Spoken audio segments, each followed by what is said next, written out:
Do you think Nuno gets into a better position over the next 12 months if we give him the summer transfer window, or do you think we should be looking to replace him if we stay up?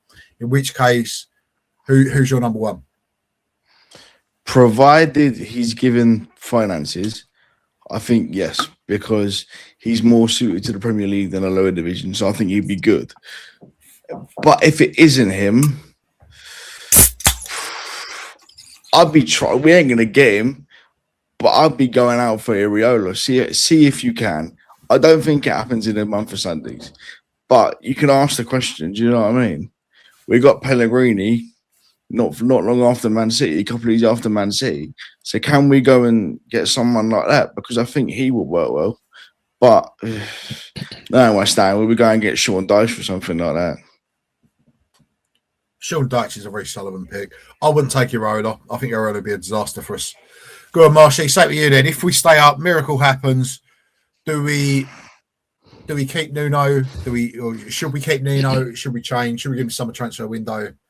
I actually think that it's an interesting one. I tend to agree with George. I think on the basis of Nuno, especially, I think if we stay up, I think then I also agree with what you said about giving him a kitty, giving him obviously the summer to give us a transition, gel some new players, make some funds available to obviously bring players in that he may obviously want, give him the full reins of that so that they can.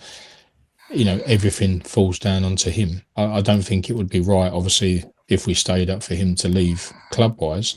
I think the only way that would happen is if we stayed up and Nuno said to himself, listen, do you know what? I've got to get out.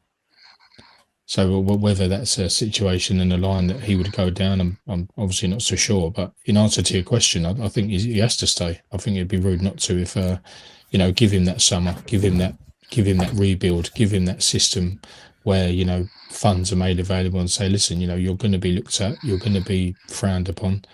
There's going to be questions pelted at you. That's part of, man management every day. That's part of your job. You're going to be looked at. You're going to be, held accountable. And I believe that he's a manager that could, in agreement with what you said, Dave, I think he could come good. I think he has been a proven manager at the top level.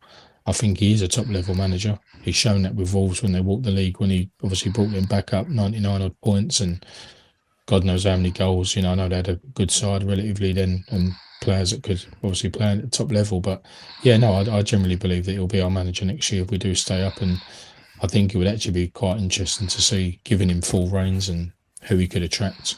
And, they would have to obviously play it month by month. And if it wasn't working, not leave it too late in order to obviously get a replacement. If that's what the requirement was, then that might be something that they need to look into. So it's not so much of a sort of disaster show like this one. I'm with you, but if we stay up, I would keep him. I would hope, though, that with the opportunity to rebuild the squad and mould it in his image, that we can stop seeing some of the cowardly decisions in game that, like to go back to Bournemouth and Chelsea. We see an end to that. And hopefully we can, give an opportunity to rebuild the squad. As you said, George, we do need some pace. We do need someone who can progress the ball. We need someone. We need options on the bench. You can't keep turning. I mean, look, Wilson's a fantastic option on the bench, but you can't keep turning to Adama Traore, La Madrid, and players like that because they're not going to change the game. They're not game changers, and we do need at least one of those on the bench you can turn to think. Maybe this will work. I wouldn't touch Areola for the simple reason, Georgia. Some managers, the managers that do well in those clubs, do well within a structure. Look at Thomas Frank once he left Brentford at Spurs. It's probably a fair point because he's only done that. You look at the Potter when he's left Brighton. He was the next big thing at Brighton. We saw Chelsea fans saw it, and then we saw it. There's no substance behind it. You look at De Zerbi. He went to Marseille. It's been a disaster. He's got the Spurs. He's not massively changed their fortunes. How much of it was down to the systems and the structures that were around him that they just. And you look at it again. Brighton, just manager goes, the next one comes in, nothing changes. Brentford. We looked at Keith Andrews in the summer. I thought they were guaranteed to finish bottom six. Completely proved me wrong. And I think they proved a lot of people wrong. And it's because of the structure, because of the boardroom. And we don't have that. And we're never going to have that whilst the current owner's in place. He's never going to take a step back and go, do you know what? I don't have this knowledge anymore to run a football club. And I don't have the wealth to run a football club at a Premier League level. In an era when, you know, there's hedge funds worth trillions buying football clubs, you know, oil states and so on. And then the clubs that come up and, you know, compete in the top half, your Brighton, Brentford and Bournemouth, all have that savvy and that know-how at ownership level. That means that they don't need the wealth because they're able to identify things that they find things that nobody else is seeing. I think Iraola will. I think he'll flop his next job. I'll say that. Go on. I think from what you're saying, how interesting that is, the fact that them teams that you've reeled off, your Brightons, your Bournemouths, you know, your sides like that, Brentfords, they're very well run. They're very well sort of respected for what they do, and they, like you say, they surprise a lot of people. Keith Andrews clearly knows what he's doing. They, like you say, they have the infrastructure. They probably have the good scouting networks, and that just goes to show how, you know, all over the place that we are, you know, all over the aspects of the football club is, you know, I mean, if the hierarchy really wanted to as well, which is the biggest painful thing, and they would never do that because they're not affiliated with this football club. And not that you need that, but I mean, in comparison to other clubs that may well be prone to do it and be, you know, interested and invested in doing it, he could put his hand in his own pocket if he wanted to improve situations. That's how well off these people are. He's never going to do that.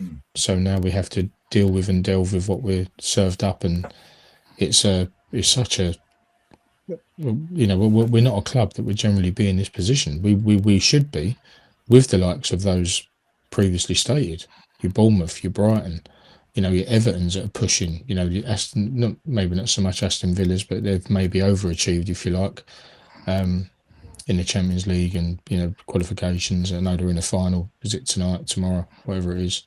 Tonight, but there's no reason that we shouldn't be competing with sides like that, and it goes to show that that's the main difference. And another big debate is that they have the infrastructure. They're very well run clubs. They're organised. They back their team financially. They're able to invest in the better players. They're able to get players in the positions that are able to do a job week in, week out. They've also got the backup on the bench. And like I said, like Dave said, that's my biggest concern, is that when you look on that bench for game changers, it's too late now, one game to go, obviously, but looking back, obviously, from Christmas time and maybe previous to that and across the board and certain games that you need that game changer.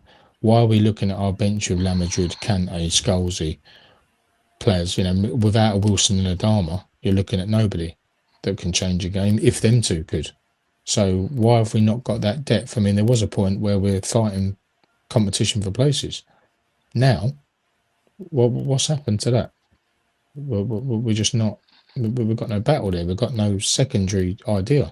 We've got no fight to then change it up and give a different consideration to the game. Just, yeah, very worrying. I think either way, even if we did start this season, which I don't think we will, we go down next season. Like Dave said, even like you don't want to become another Sunderland or a Villa where they are tripping and changing every 8 months, getting a new manager and repeating that, because it isn't sustainable. So you probably are better off doing what we did in 2011, taking the relegation, rebuilding the club. Hopefully Kretinsky comes in and can put some serious cash behind us. If not, hopefully buy out Sullivan, although I can't see that in just a year. And we move again as a kind of more stable club at the minute, because we're not. And everyone's like, oh, you did amazing under David Moyes. David Moyes did one thing very, very, very well, and it doesn't really get picked up on by a lot of people. He stood up to Sullivan well. He knew when to fight him on certain things, and he knew when to back down. If you can manage Sullivan, Steve Bruce said similar when he was at Birmingham, if you can manage Sullivan and manage the board, you're going to do well at West Ham. But what is